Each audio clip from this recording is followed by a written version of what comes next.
The amount of time, energy, and money spent on medications and doctor bills and all of that that could be saved if a person would just listen to their physical body, it would change their life forever.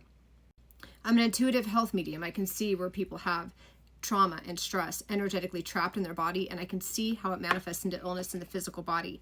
And I'm here to tell you, every single symptom you have, down to the twitch of your toe to cancer, it's your body letting you know you have trapped trauma in your energy. So today I'm going to use the example of the solar plexus chakra. It's the one I see the most common with my clients. I've been doing this for 8 years.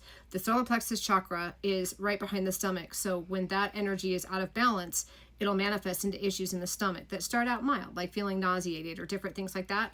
I'm going to get into the details of this. Now, the two scenarios I see energetically the most in the solar plexus chakra that look exactly the same energetically is a toxic work environment and a toxic relationship. Energetically in the solar plexus, they look identical. So let's say you're in that toxic environment and you start having stomach issues. You notice nausea. Maybe your stomach's a little upset and you think, maybe I ate something. What we tend to do when we get a physical symptom, we automatically attach it to something that's physical in our environment to hold it accountable to that illness. So maybe we ate something wrong. Maybe we just had a bad day at work and we're stressed. We look outward and we try to attach to something in our physical environment. It's in our energy. It's internal. It's within us. And what will happen is we return right back to that toxic environment, which is why we don't physically heal, because we make all the physical changes and we try all these different, diets and things to change the symptoms in that particular energy. But we return right back to the source that caused the problem energetically and why it manifested into the illness. We don't change that. And that's why those physical symptoms won't go away. And that's also why they continue to advance and get worse and worse in physical illness until it's a disease. So with the solar plexus chakra, it'll start out as stomach nausea. You might feel kind of queasy. Maybe you'll, blame it on something you ate that day.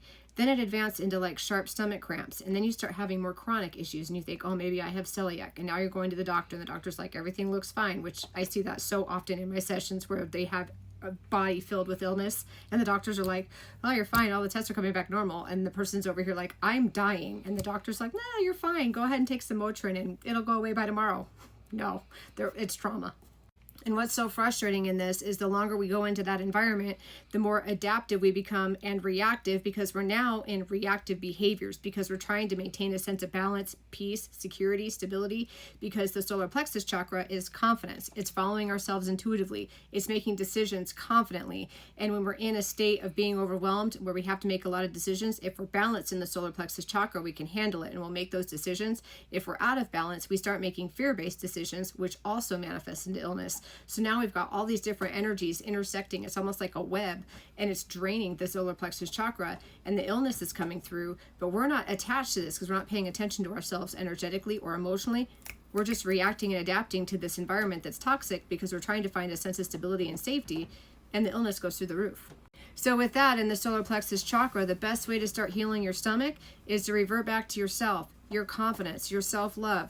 How many decisions do you have to make, and are you even making decisions? Because a very common habit that I see when the solar plexus energy is out of balance is the fear-based decision making. Before they make a decision, they think of 40 million things that are going to go wrong, or before they make a decision, they have 40 million different things that they could do differently that they might do, plan A, B, C, D, F, G, and they still haven't made the actual decision because there's so much fear there. They literally block themselves from moving forward in their life, which causes them to feel stuck and like they're disconnected from their purpose, which they're not. They're just blocked from seeing it because they're surrounded by fear from their own mindset, because they're in a toxic environment that they're hyper-reactive to. So step back energetically, emotionally, tap into yourself. Where there's illness, listen to it. Seriously, ask it. If you feel pain, why are you here? What do I need to know? If you have upset stomach and you have issues that are chronic, it's not chronic illness. It's chronic stress and trauma that's creating the illness. So tap into that energy, listen to it. It'll tell you everything you need to know so you can shift those reactive behaviors, maybe even change that toxic environment, and you can start your healing journey.